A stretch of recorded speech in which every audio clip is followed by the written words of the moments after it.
John Harper గారు. ఈయన Scotland దేశంలో గొప్ప దైవజనుడు.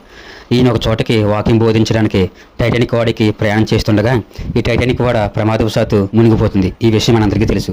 ఈ ప్రమాదంలో ఇంచుమించు 1513 చనిపోతారు. అందులో ఒకరు ఈ జాన్ హార్పర్ గారు.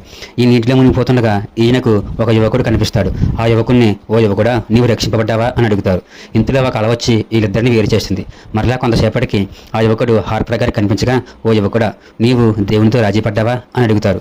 ఇంతలో ఒక పెద్ద అల వచ్చి హార్పర్ గారిని ముంచివేస్తుంది. ఆయన చనిపోతాడు. కానీ ఆ యువకుడికి హార్పర్ గారు చెప్పిన మాటలు పదే పదే చెవిలో వినిపిస్తాయి. చివరికి 2 వారాలు గడిచిన తర్వాత ఆ యువకుడు చెప్పిన సాక్ష్యము, "జాన్ హార్పర్ గారు రక్షించిన చిట్ట చివరి ఆత్మ నేనే" అని. జాన్ హార్పర్ గారికి చనిపోయే ముందు ఆయన మనసులో కుటుంబం లేదు, స్నేహితులు లేరు, బంధువులు లేరు. దేవుని పని ఒక్కటే ఉంది. కాబట్టి చనిపోయే ముందు కూడా ఒక ఆత్మను రక్షించి దేవుని రాజ్యానికి చేరుకున్నారు. దేవునికి ఏ మహిమ కలుగును గాక.